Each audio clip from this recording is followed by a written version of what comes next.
Então vamos lá, para acabar a última parte da aula russa aí. Oi? Fala aí. Você falou que geralmente o grupo SO3 SO3 são equivalentes ao do SO2. Isso. Aí eu só disse no começo da aula que o SO2 não atua no mesmo espaço do que o SO. Isso, porque são espaços de representação diferentes. As matrizes de SO2, elas atuam num espaço complexo 2x2, que é um espaço de representações de SO3.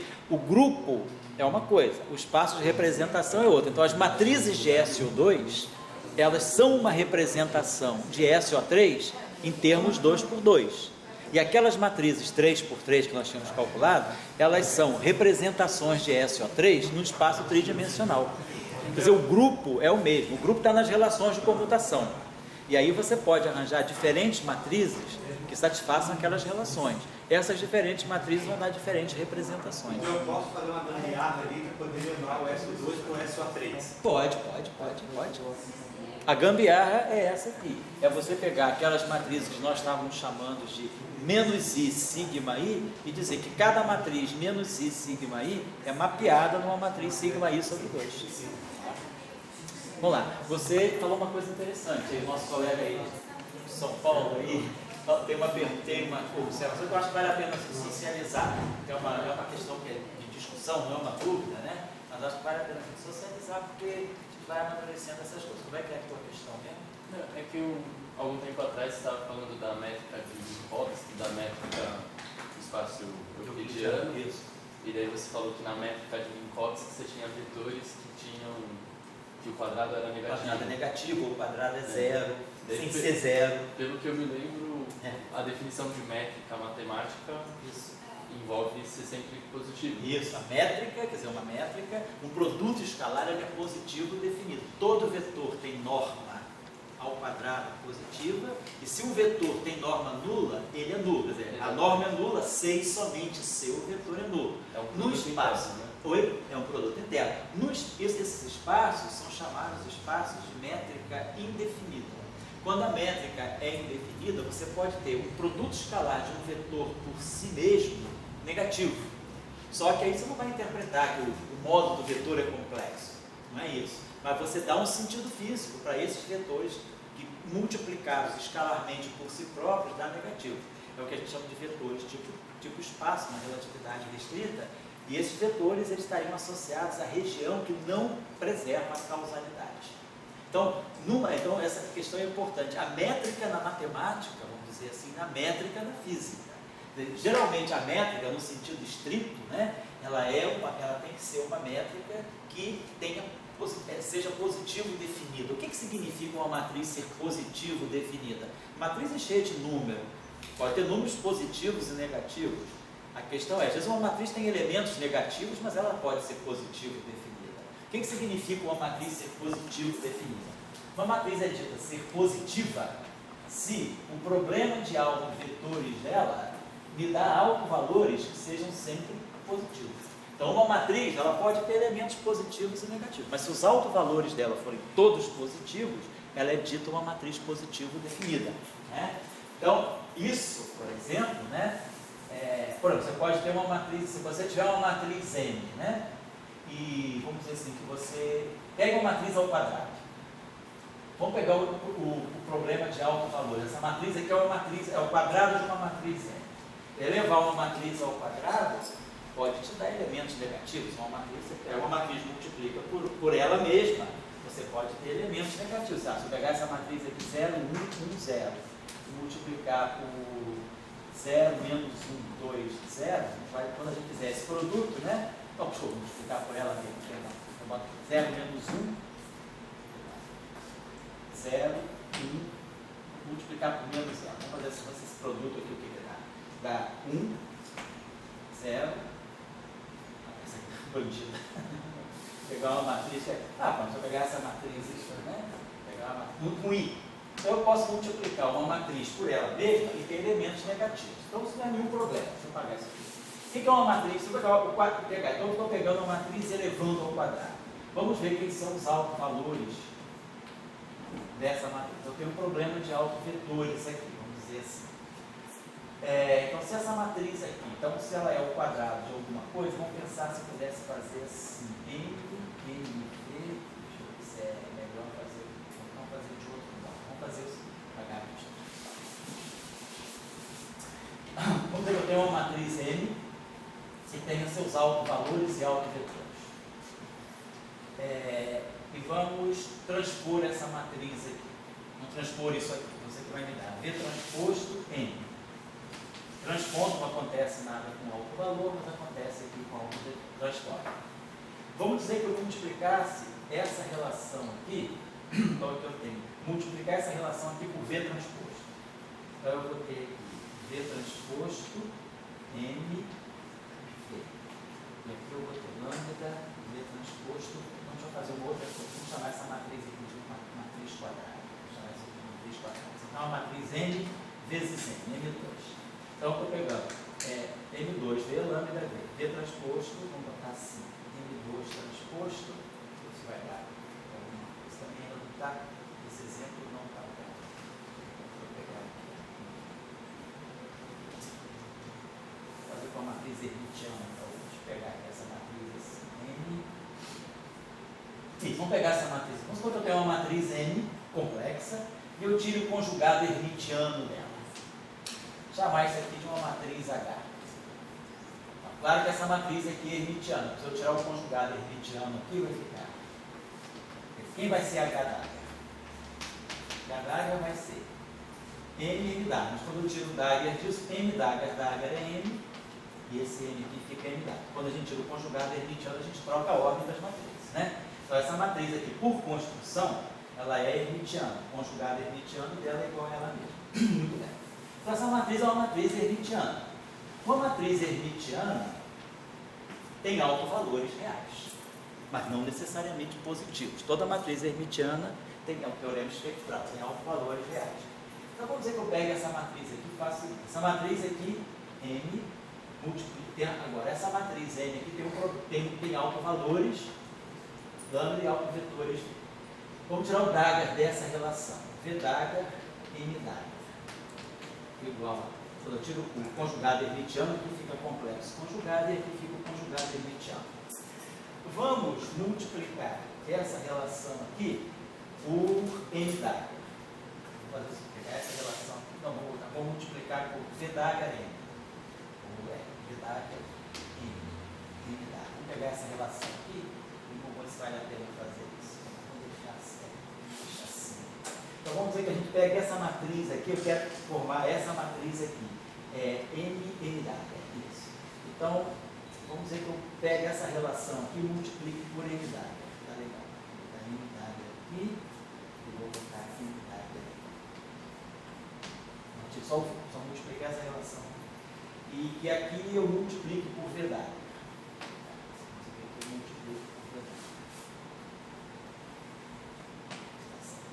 E essa relação aqui, ela já tem o V d'H e N d'H, né? Esses autovalores estão por lambda está. Então, tem V d'H e N d'H. Vamos dizer que eu multiplique aqui por N e aqui por V. Então, eu teria lambda está, N, eu teria V d'H, né? Tá aqui o V d'H, eu botei NV do lado direito. Vamos ver se me dá alguma coisa. Então, aqui essa matriz aqui, isso aqui está me dando o módulo de MV, está me dando a norma de MV ao quadrado. Tá? Esse cara aqui, a gente consegue relacionar com esse. Essa matriz aqui não. M não é uma matriz real, é hermitiana. Quem é hermitiana é o H. Tá certo. Então, deixa eu ver se é. Deixa eu pagar isso aqui. Não é exatamente o que eu estou querendo fazer.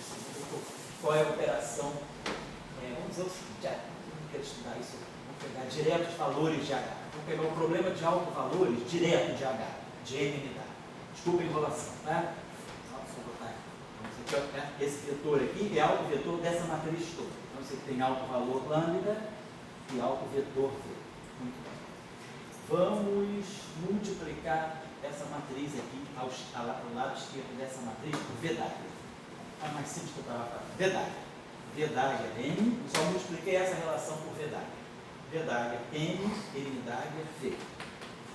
Igual a lambda, V d'H é V. Agora, isso que está aqui, ó, eu posso escrever assim, isso que está aqui é M Dagger V Dagger. Isso que está aqui, esse pedacinho aqui, ó, fica V Dagger N, porque Dagger, Dagger é N. E estou multiplicando por M Dagger. Então eu peguei, quando eu criei, multipliquei essa relação por V Dagger aqui, por V Dagger aqui, eu criei essa estrutura aqui. Mas esse objeto que está aqui, nada mais é do que o conjugado hermitiano desse, ó. M Dagger, V Dagger. É exatamente isso. Isso aqui eu mantive. E isso aqui é lambda norma de φ ao quadrado. Agora, isso aqui nada mais é, o lado esquerdo, é a norma do vetor M Dagger, V ao quadrado. Então isso aqui é uma norma ao quadrado, isso aqui é uma norma ao quadrado, então esse número que é positivo. Então essa matriz aqui, pela formação estrutural dela, apesar dela não ter, ela pode ter elementos negativos, mas eu já provei que essa matriz só tem autovalores positivos. Então isso é uma matriz positiva definida. Uma matriz positiva definida é uma matriz cujos autovalores são todos positivos. Se você então diagonalizar ela, você vai para uma base que ela fica toda positiva. É isso que é uma matriz positiva definida, já vou lá.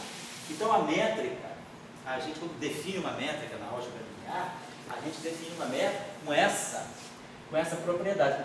O que é a métrica? A métrica é aquilo que vai fazer o produto escalar de dois vetores. Se eu pegar um vetor U e fizer o produto escalar pelo vetor V, e eu tiver numa base que não é ortonormal, ou seja, tem uma base qualquer, eu vou ter então uma matriz métrica, como eu expliquei mais cedo hoje. Essa matriz é a matriz formada pelos produtos escalares de todos os vetores de base.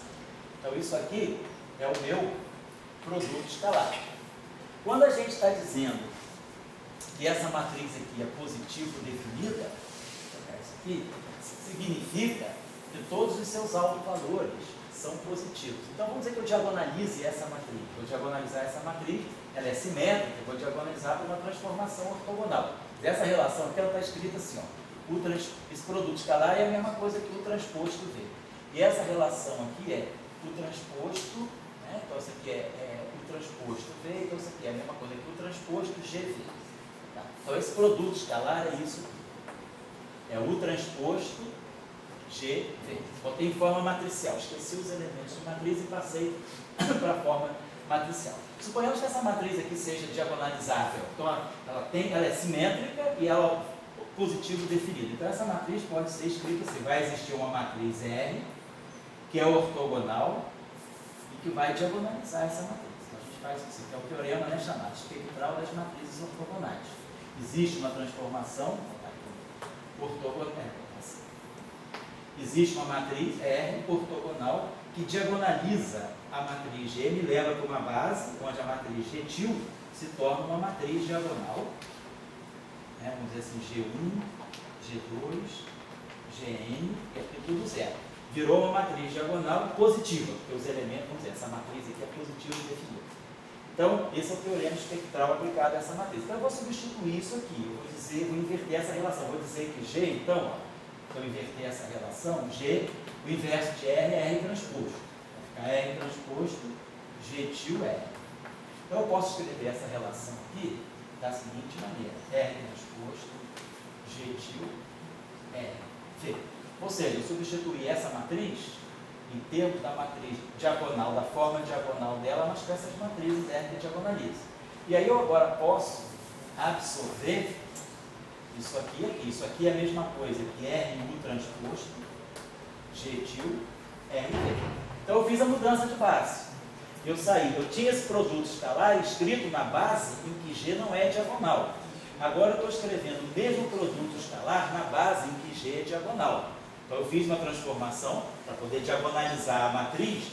Eu diagonalizo a matriz, mas tenho que alterar os dois vetores. Então, nessa nova base, a matriz métrica é diagonal. Nessa nova base, não. Agora, se a matriz é positivo definida, significa que todos os elementos, ela aqui é diagonal, ela só tem elementos na diagonal, então isso aqui significa o seguinte, que eu estou pegando esse vetor RU, elemento I, estou pegando aqui o elemento da diagonal I, que essa matriz vai pegar só coisas na diagonal, RI.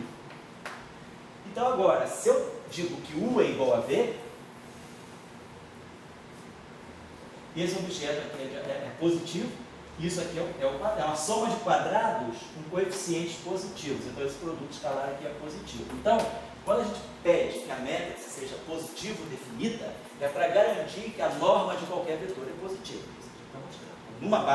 Se a métrica é positiva definida, isso vai garantir que o produto escalar de um vetor por si próprio, que é a sua norma ao quadrado, ele é positivo, beleza. Então isso é o que a gente faz no espaço euclidiano. Então essa é a física galileana. A física galileana, ela distingue o tempo do espaço. Tempo é uma coisa, espaço é outra, as duas coisas não se misturam. Para cada instante de tempo eu faço a minha física em todo o espaço igualmente.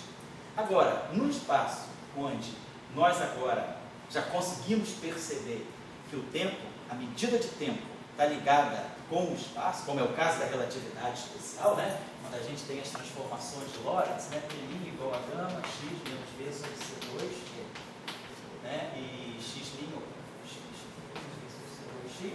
e x', por exemplo, igual a gama, x menos vt. São transformações de Lorentz. Agora, y' igual a y, z' igual a z. Aquele busto faça uma transformação de Lorentz ao longo do eixo do x, um busto de Lorentz ao longo do eixo do x. Então agora eu já começo a ver que a minha medida de tempo, ela, para medir um certo tempo no referencial, eu preciso saber aquele tempo do outro referencial, mas em que posição ele é. Se for numa posição diferente, o tempo do outro referencial é diferente. O tempo depende. O tempo medido no referencial depende do tempo do outro referencial, mas da posição onde aquele tempo também é medido. Então, está aí a mistura entre tempo e espaço na relatividade especial.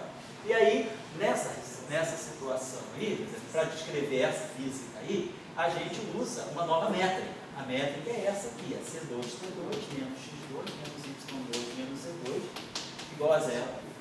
É a métrica garantida por essa propagação. É isso que me garante que o absoluto da velocidade da luz. Então, eu introduzi um novo conceito de métrica.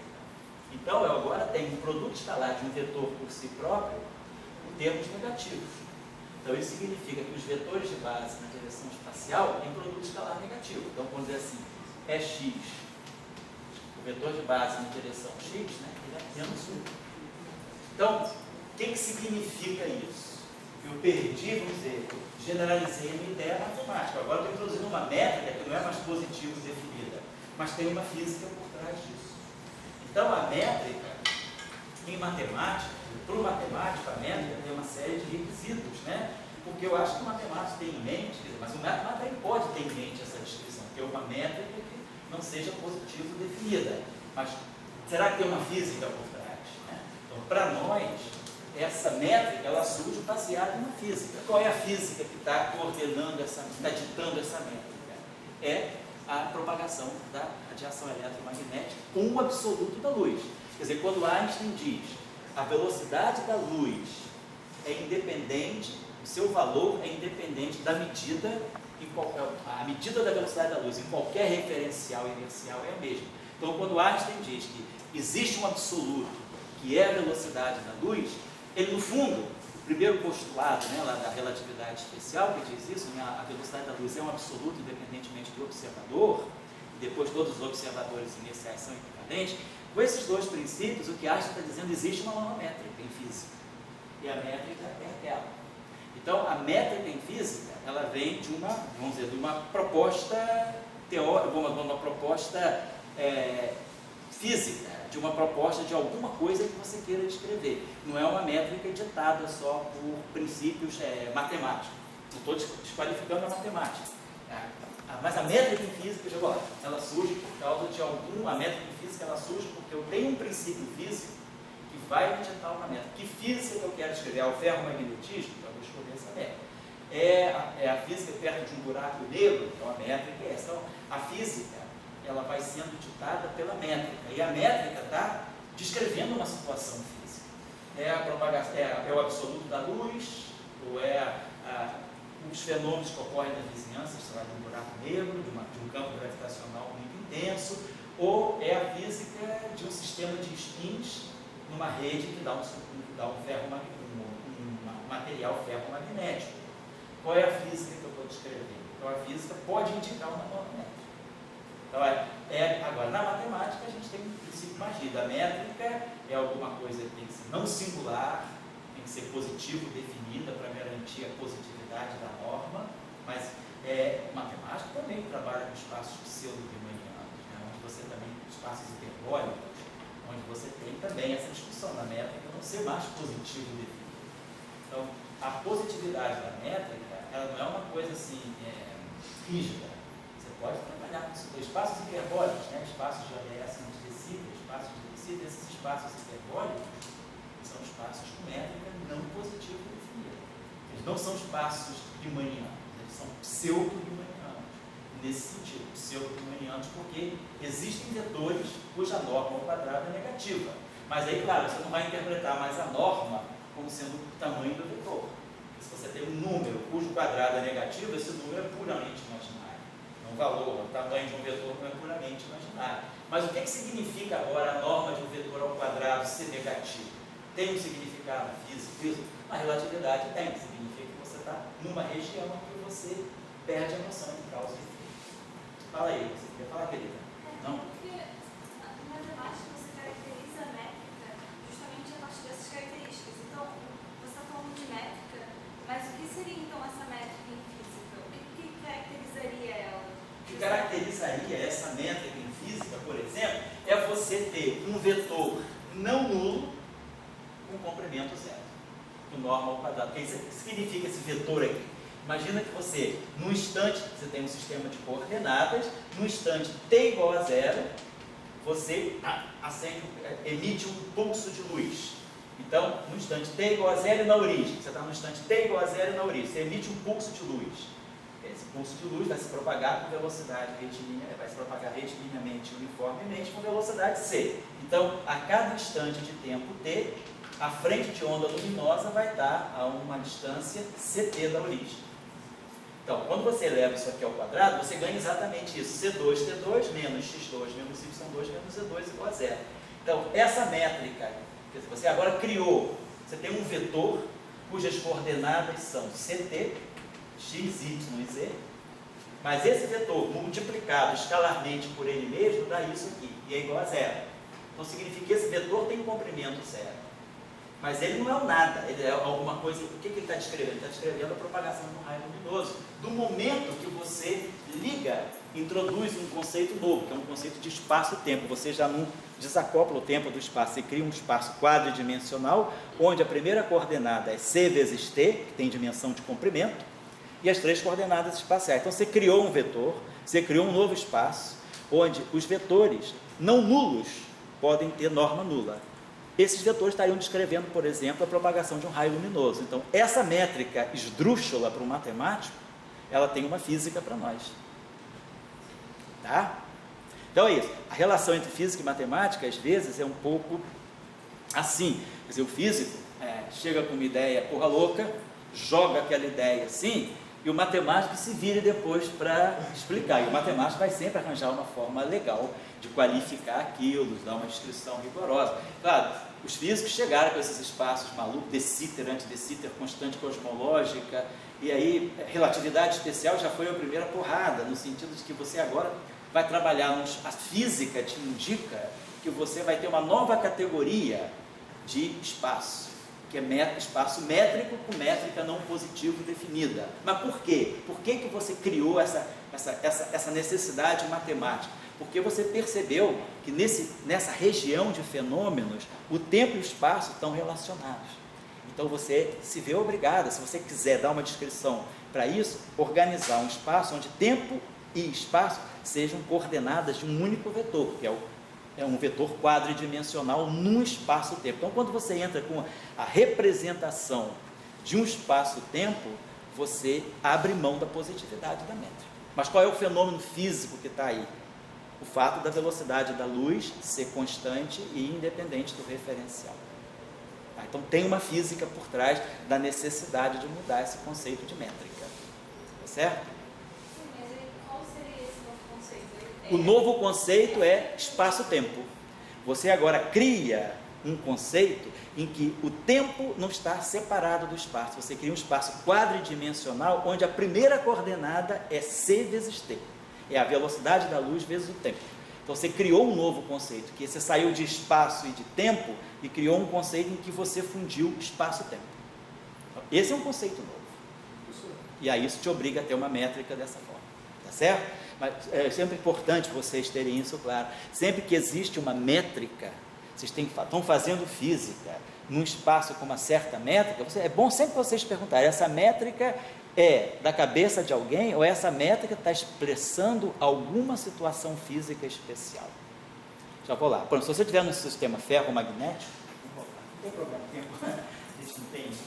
O tempo eu vou acabar, só não tem problema de não acabar o que eu queria dar hoje. Só para colocar para vocês. Por exemplo, você está descrevendo, quando Heisenberg ficou muito desiludido com a equação de Dirac, falou, essa é a coisa mais horrorosa que é o ser humano, estou desacreditado da física, não acredito mais na física por causa da equação de Dirac, Dirac está manchando o que é a boa física, eu estou indo embora dessa área, bye bye, vou fazer outras coisas.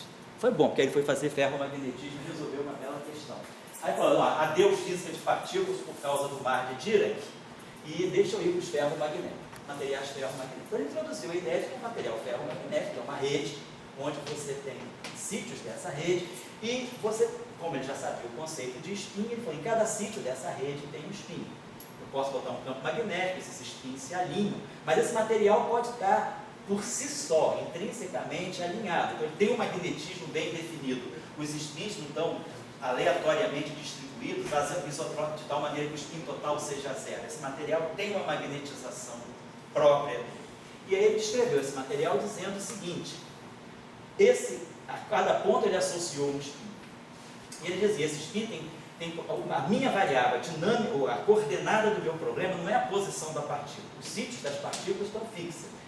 A coordenada do meu problema, a dinâmica do meu problema é o spin. Será que esse spin está assim, esse spin está assim? Então eu vou tirar uma dinâmica para o spin. Mas ele colocou a seguinte coisa, o spin é um vetor de norma 1. Então ele diz isso aqui.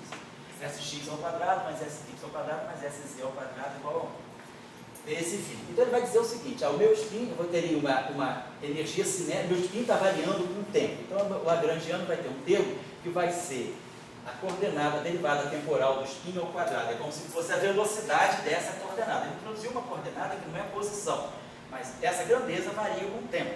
Então você está introduzindo uma variável que depende do tempo, e estou introduzindo esse termo, que é o termo cinético, essa variável, é quanto ela varia no tempo ao quadrado. Mas só que essa variável não é pura, ela não é desvinculada, ela satisfaz um vínculo, ela satisfaz essa condição aqui, S1 ao quadrado mais S2 ao quadrado mais S3 ao quadrado é igual a 1. Vamos botar assim. Então, essa lagrangiana aqui é alfa, S1 derivada temporal ao quadrado, mais alfa, S2 variável temporal, derivada temporal ao quadrado, mais alfa, S3 derivada temporal ao quadrado. Só que S1, aparentemente você poderia dizer, poxa, então tem 3 objetos livres, 3 energias cinéticas, uma desacoplada da outra. Não, mas eu tenho aquela relação de vínculo, por exemplo, S3 é mais ou menos raiz quadrada de 1 menos S1 ao quadrado menos S2 ao quadrado.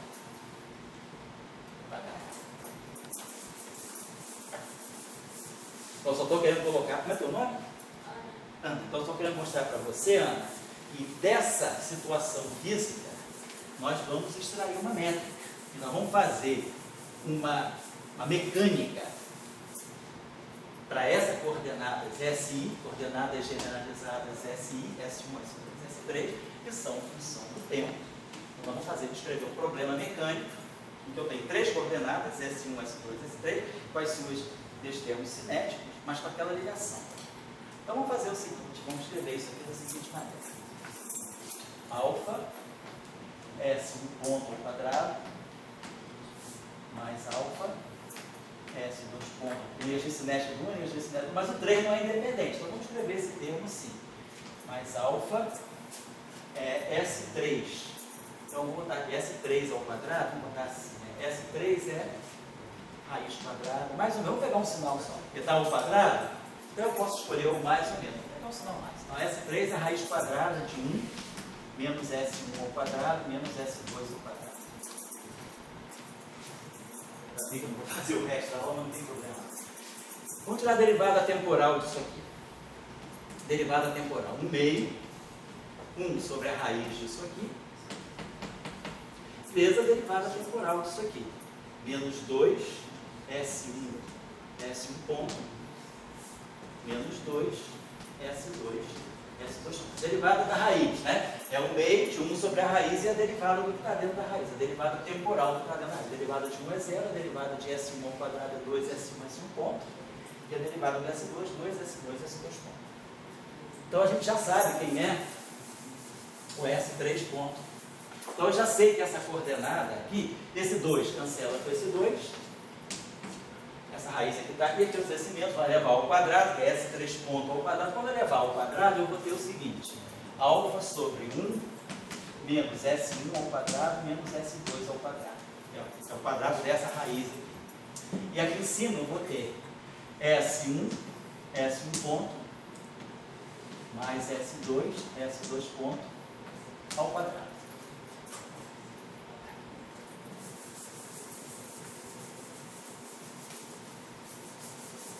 Então, tudo isso está acontecendo por causa do vínculo de que o quadrado das três coordenadas faz 1. Então, as três coordenadas não são independentes. O fato de você ter, aparentemente, três termos cinéticos independentes, não significa que você tem três objetos independentes, porque S3 depende de S1 e S2. Então, o problema é muito mais intrincado do que aparente. Então, vamos lá. Vamos levar isso aqui ao quadrado. Então, isso aqui vai ficar S1 ao quadrado, S1 ponto ao quadrado, mais S2 ao quadrado, S2 pontos ao quadrado, mais 2, S1, S2, S1 ponto, S2 ponto. Agora tem uma mistura de velocidades. A velocidade dessa coordenada S1 está se misturando com a velocidade da coordenada S2. Já está um problema muito mais assim, enrolado do que parecia. Então vamos fazer o seguinte, vamos fatorar tudo que tem S1 ao quadrado. Então eu vou ter aqui, esse termo aqui ele vai ser alfa, aqui tem um alfa também. Então isso aqui é ao quadrado sobre 1 menos S1 ao quadrado menos S2 ao quadrado. Então esse termo aqui, vezes alfa. Nós estamos substituindo esse termo aqui. Então tem aquilo mais isso. Deixa eu colocar aqui. Vamos fatorar então assim. L vai ser alfa que multiplica 1 mais S1 ao quadrado sobre 1 menos S2 menos S1 ao quadrado menos S2 ao quadrado, S1 ponto ao quadrado. Mais, eu não estou errando, hein, gente? Vai me corrigindo aí que eu estou fazendo rápido sim. Então eu peguei o termo que tem S1 ponto ao quadrado ali com o termo que tem S1 ponto ao quadrado. Depois mais alfa. Vou fazer a mesma coisa aqui. S2 pontos ao quadrado. Então eu vou fatorar esse cara aqui. Eu vou usar esse termo aqui. Mais S2 ao quadrado sobre 1 menos S1 ao quadrado menos S2 ao quadrado. E aí S2 pontos ao quadrado. E agora o termo novo, misto. Que vai ser esse termo aqui. Não tem contrapartida aqui. Ele vai ser um termo assim, 2 alfa, S1, S2, sobre 1, menos S1 ao quadrado, menos S2 ao quadrado, S1 ponto, S2 pontos. Vamos lá. Eu quero mostrar para vocês que está nascendo uma métrica aí. Qual é a métrica? Qual é a física? É a física de que eu tenho um spin que é um vetor, quer dizer, em cada ponto desse espaço existe um vetor que está sempre em cima de uma esfera de raio unitário, está numa superfície esférica. O meu vetor, então, ele vai estar sempre lá em cima, porque ele vai estar variando por aqui. S1 ao quadrado, mais S2 ao quadrado, mais S3 ao quadrado, igual uma esfera unitária, portanto uma esfera bidimensional. Só graus de liberdade independentes, S1 e S2. A coordenada S3 não é independente. Vamos colocar isso aqui da seguinte maneira. Ó. Posso escrever isso aqui da seguinte maneira. Alfa sobre 2, G e J. Vou já explicar o que é isso. O que depende de S1 e S2? S1 ponto, S2 ponto. Quem é a matriz G e J? De S1 e S2. Vai ser assim, vai ser SI, SJ, sobre 1 menos S1 ao quadrado menos S2 ao quadrado. Isso. Então, olha só. Se eu pegar o termo, se eu pegar aqui, ó, G11, então vai ficar G11, S1 ponto ao quadrado, S1 ponto, S1 ponto. Então, vai reproduzir esse termo aqui. Deixa eu ver uma coisa aqui.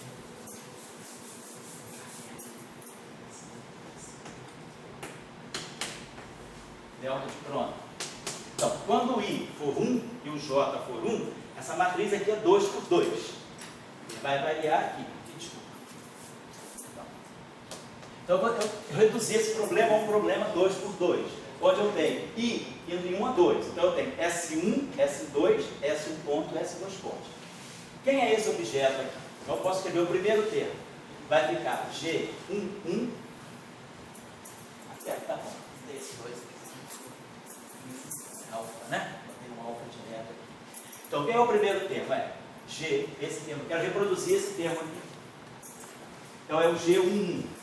G11 vai ser delta 11, que é 1, mais S1 vezes S1. É S1 ao quadrado, sobre 1 menos S1 ao quadrado, S2 ao quadrado, vezes S1 ponto, S1 ponto. Então, o primeiro termo sai daqui quando eu tomar G11. O segundo termo, vamos pegar G22. Quando isso aqui começar a varrer, vai ser G11, S1, S1, G12, 12, 21, 21, 22, 22. Então tem 4 possibilidades aqui. 1, peguei. 2, 2. Se eu pegar 2, 2, vai ficar delta de 2, 2, que é 1. Mais SI, SJ, S2, S2. Sobre isso, S2 ponto ao quadrado. Então, G22 reproduziu o segundo termo. Vamos pegar um termo G12. Se eu pegar aqui 1, 2, isso aqui é 0. É delta de 1, 2. Mas aí eu vou produzir um termo aqui que é S1, S2. Então está aqui. S1, S2. S1 ponto, S2 ponto. Quando eu pegar o G21, eu vou produzir a mesma coisa. Vai ficar alfa G21. Vai ficar 0 aqui, S2, S1. É isso aqui. Então, o termo G12 e o termo G21 eles vão se juntar nesse termo aqui. Então, tudo isso aqui pode ser condensado naquilo que está aqui. Mas olha só o que está aqui. Isso que está aqui, o que é uma métrica vezes o produto do vetor? Isso que está aqui é justamente alfa norma de SI ponto ao quadrado. É SI, quer dizer, estou tirando a norma desse vetor. Então, a gente tivesse esse vetor aqui. Vetor de duas componentes. S é um vetor S1, S2. Isso aqui é a métrica. Quando eu pego, isso aqui eu estou pegando, na verdade, o que é? Isso aqui é o produto escalar de um vetor por ele mesmo. E a métrica está fazendo o produto escalar. Então, na verdade, esse problema, o que esse lagrangiano está medindo? A norma está medindo a energia cinética desse sistema. Simplesmente é a energia cinética. Só que a energia cinética agora não é a energia cinética do meio de M vetores. É uma energia cinética onde o módulo do vetor é calculado com essa métrica. Se a métrica fosse só essa, é o caso simples, né? Não tenho o vínculo. Então, a minha métrica é V1 ao quadrado, mais V2 ao quadrado, mais V3 ao quadrado. Mas agora eu tenho um termo que mudou a métrica. Então, o problema do ferromagnetismo é um problema que eu posso reduzir isso. Quem é o lagrangiano? O que é lagrangiano? Energia cinética mais potencial. Nesse caso não tem energia potencial, só tem energia cinética. Mas quem é energia cinética? Energia cinética é o quadrado da velocidade. É um meio de mv2. Isso aqui é energia cinética. Derivada temporal da coordenada, pode ser posição, vai ser velocidade. Isso aqui não é posição, mas é quanto o spin está variando no tempo. Essa medida da variação temporal é como se fosse a velocidade do spin, quanto ele está variando no tempo. O quadrado disso é energia cinética. E aí eu tenho um problema de energia cinética. Só que a métrica é altamente não trivial. Não polinomial. Isso aqui no denominador. Então, eu estou no espaço curvo. Estou numa variedade riemanniana bidimensional. Isso é relatividade geral em duas dimensões. Isso aí é o problema do spin. Então, você gerou uma métrica riemanniana, não euclidiana. Por quê? Porque você tinha um problema físico. Qual é o teu problema físico? É escrever os spins que estão variando no tempo em cada ponto de uma rede. Mas a física está aqui. Ó. Esses spins não são soltos. eles têm que satisfazer a esse vínculo. E é isso que deu a tua física. Então, a situação física te impôs uma métrica. Você chegou a um problema em que você construiu a tua métrica porque você tinha uma física. É claro? Pode ser novo para você. A gente vê isso a primeira vez, a gente fica meio assim, deixa cair a ficha, né? Vou para casa, vou pensar, vou dormir, vou acordar pensando. Segunda-feira já está melhor. Mas é um pouco isso, né? É o drama do fim de semana. Não vou ficar perturbado esse fim de semana porque esse negócio está na minha cabeça. Mas é isso mesmo. Tá? Deixa eu voltar. Então, você tem uma física, essa física pode te dar uma métrica. E aí você vai fazer a tua física em cima da... Então, a minha energia cinética agora não é mais um meio de MV2. É GIJ, VIVJ. Então, vocês têm um problema simples. Deixa eu dar um trabalho de casa para vocês. Tarefinha. Estudar o movimento de uma partícula se move em cima de uma superfície. Tem uma partícula de massa M, é exatamente esse problema. Partícula de massa M, posição dela é x, e aí o lagrangiano pega a energia cinética. Partícula livre, um meio de mx ponto ao quadrado. Energia cinética somente. Partícula livre, não tem energia potencial, não tem nada. Só que essa partícula, ela está se movendo em cima de uma esfera, de uma superfície esférica. Então tem uma bola de futebol, a formiguinha está andando em cima da bola de futebol. Então, a formiguinha, em cada instante de tempo, a posição da formiguinha é x1 ao quadrado, mais x2 ao quadrado, mais x3 ao quadrado, igual a R2, que é o raio da esfera. Então a formiguinha está passeando em cima da bolinha de futebol, fazendo o que ela quer. Energia cinética dela, um meio de mv2, só que a formiguinha não sai da superfície, ela está sempre na superfície. Então, a posição dela em cada instante satisfaz a essa posição. Então, isso significa que eu posso eliminar essa coordenada em função dessa. Exatamente o que eu fiz aqui. Eliminar S1 e S2 em função, eliminar S3 em função de S1 e S2. Eu vou trazer isso aqui para cá. No final do dia, o que a formiga está vendo? A formiga está fazendo uma geometria riemanniana para nós. Ela está fazendo isso aqui. Um meio GJ de x, x e ponto, GJ ponto. Onde? A métrica da formiguinha é delta J mais xi xj sobre 1 menos x1 ao quadrado menos x2 ao quadrado. Então, a formiguinha que está se movendo em cima da bola de futebol é exatamente um material ferromagnético. A posição da formiguinha faz o papel do espinho, tá? Do sítio. Então, não é um problema. Agora, você gerou uma métrica. Quem é a energia cinética da formiguinha? É um meio de m, esqueci de botar a massa aqui, m sobre 2, um meio de m. Qual é a massa da formiga, Martim? 10 a menos quantos gramas? Vai te dar 10 a menos 1, né? 10 gramas. Então tá, a massinha da formiga está aqui. Isso aqui é módulo de V ao quadrado. Então isso aqui. Quem é o lagrangiano da formiguinha? É a energia cinética dela. Só que agora, a energia cinética dela, eu estou medindo a velocidade, é o módulo da velocidade. Só que o módulo da velocidade não é essa métrica. Então a métrica depende da posição. Então, a medida da velocidade da formiguinha depende do ponto onde ela está. Tem pontos em que ela vai ter mais velocidade, pontos em que ela vai ter velocidade, depende da posição. Mas é o mesmo problema. Então, você criou uma métrica, e qual é a física? É a formiguinha não sair de cima da superfície da bola. Tá bom? O nome disso, na literatura mais geral, é modelo de ciclos não lineares, que é uma coisa muito importante na espintrônica, na supergravidade, na física de partículas. Interação, por exemplo, entre bósons de Goldstone, é isso. Se você colocar partículas escalares na supergravidade, é isso. Supercondutividade, ferromagnetismo, é isso. Tem vários problemas. Daqui a gente pode tirar tudo. Eu posso tirar conexão. Tem a métrica, se eu tenho a métrica, eu tiro a conexão, tiro o símbolo de Cristóforo aí. Quem quiser resolver, qual é a trajetória da formiguinha? A formiguinha está livre em cima da bola, ela vai escrever uma geodésia. Qual é a equação da formiguinha? Vai ser a derivada temporal, a aceleração da formiguinha, mais aceleração da formiguinha, mais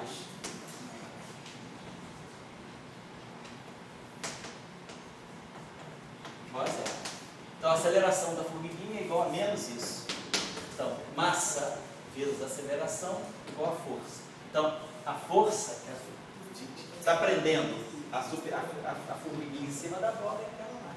Quem é esse objeto aqui? Vocês podem calcular. Todo mundo pode calcular. Gama e J, K é o meio da métrica invertida, G a menos 1, métrica inversa, I N, derivado em relação ao XJ da métrica MI, derivado em relação da métrica MJ, menos DN, GJ.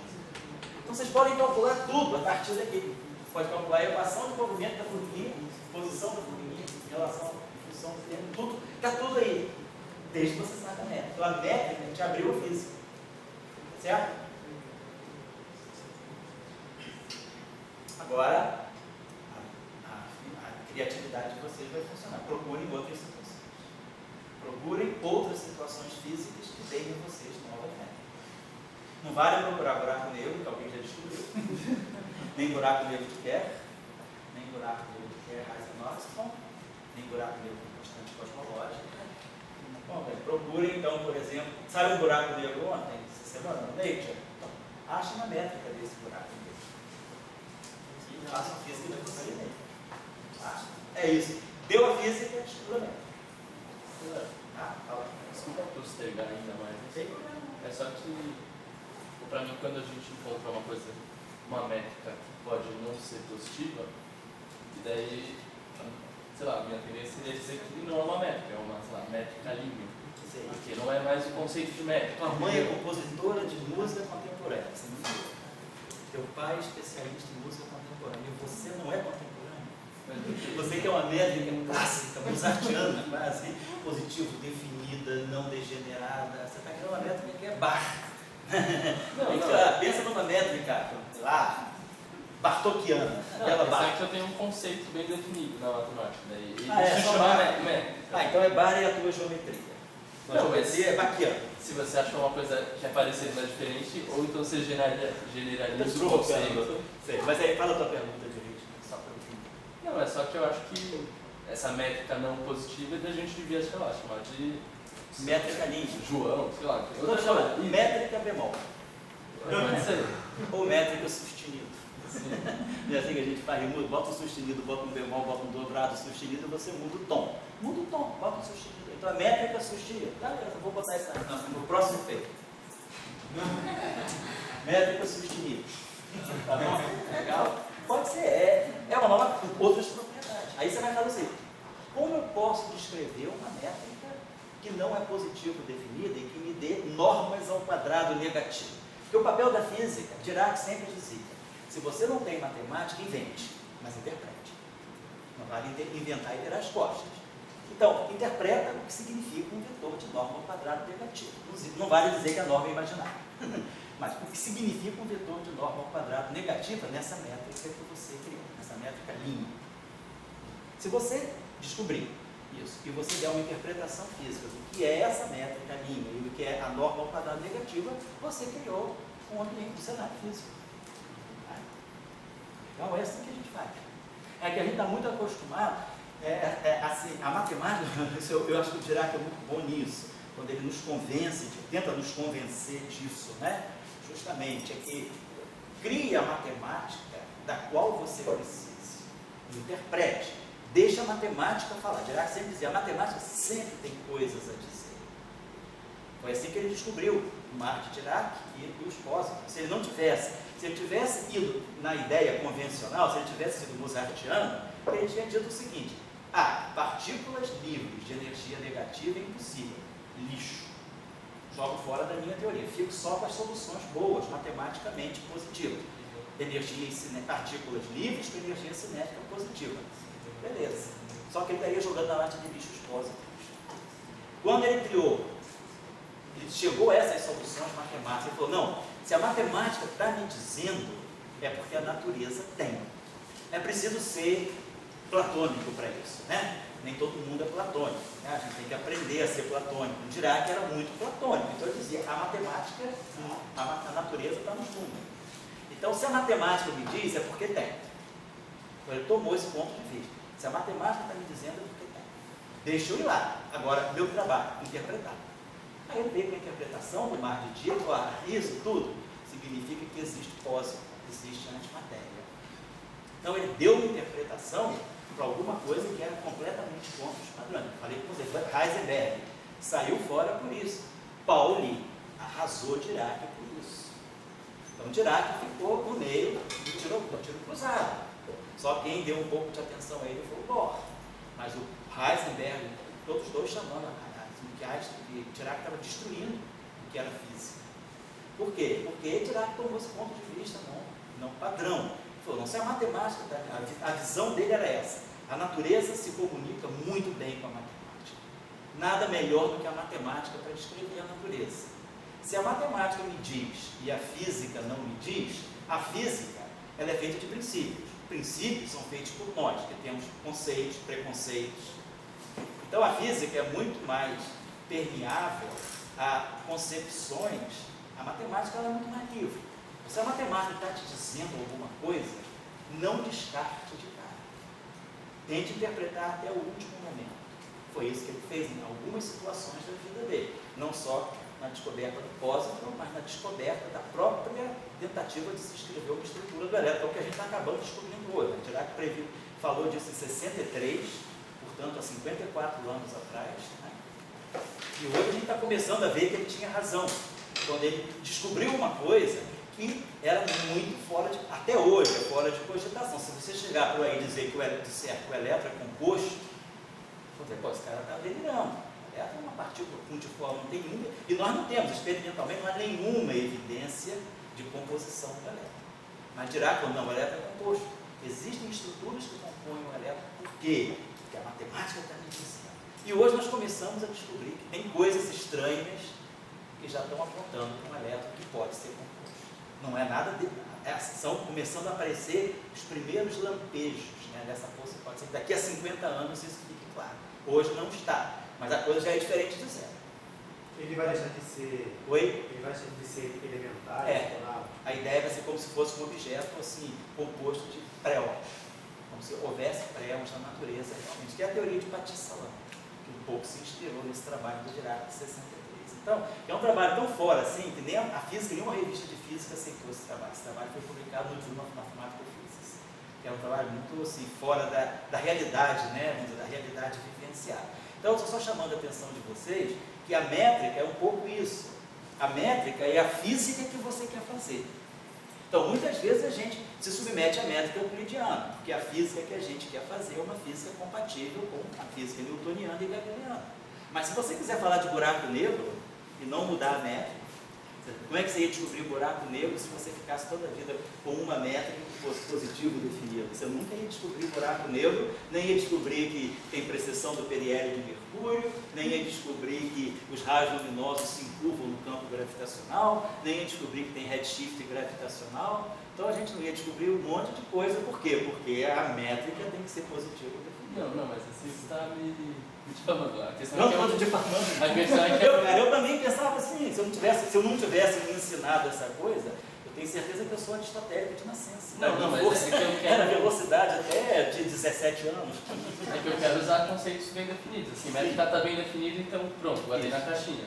Se você está, assim, Cria uma nova métrica. chamando outras coisas de métrica, então qual conceito de métrica você está usando nesses casos? Isso, deu o conceito de métrica agora, eu estou abrindo mão da positividade, mas eu estou interpretando aquilo que seria uma Mas qual forma conceito de métrica você usou em todos esses casos? Todos esses casos, o conceito de métrica que eu uso, a métrica, ele é simplesmente uma forma bilinear não degenerada. A única coisa que a métrica não pode ter é determinante zero. O resto, cara, vale tudo. Ah, não, então, Se não tiver determinante zero, tudo mas bem. entendeu? Agora está claro, mas isso não é o mesmo conceito de métrica que eu guardei na caixinha. Não, tá certo. Que a gente guarda, a gente pensa sempre assim. Até que um dia vem alguém e desconstrói a gente, né? Pô, eu me lembro, quando a mecânica quântica, alguém nasceu quântico na vida?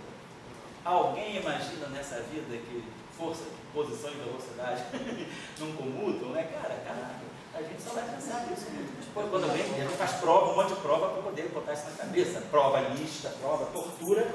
Aí um dia começa a ser natural, né? Que X e P não comutam, né? Mas é isso, cara. A gente tem que aguentar muita coisa em física. Né? Tem gente que ainda não engole teoria. Tem gente que não acredita que o homem foi à Lua. Tem gente que não acredita que o bóson de Higgs foi descoberto. Mas já ouviu falar assim? Tem pessoas que não acreditam. Ah, não foi à Lua, não tem Higgs, não tem buraco negro. Tem gente para tudo. Então, é físico mesmo que acredita, não acredita na bóson de Higgs. Então às vezes a gente vai aprendendo coisas assim que são fora do padrão. Em nenhum momento eu estou dizendo que a matemática bloqueia o físico. Pelo contrário, segundo o Dirac, a matemática é a libertação do físico. Eu não me ouço em geral, porque eu sou quase crucificado por isso aqui dentro. Mas, cara, Dirac falou, se Dirac falou, não é qualquer Zé Mané, não sou eu que estou falando. Dirac falou. Então vamos pensar. Se ele falou, não vou seguir, mas vou pensar. Pelo menos ele vai me fazer pensar. Ele sempre diz, deixa a matemática te levar. A natureza é matemática. Se a matemática te diz uma coisa, você não acredita, às vezes você não está preparado para aquilo por causa da tua preparação filosófica e até mesmo preparação de princípios. A gente já tem preconceito, isso não pode, mas de repente a matemática está dizendo, deixa a matemática te levar, né? E aí você pode saber se aquilo pode ter um sentido físico, você vai até as últimas consequências, né? Zeca Pagodinho já dizia, a vida leva eu. Dirac dizia, matemática leva eu.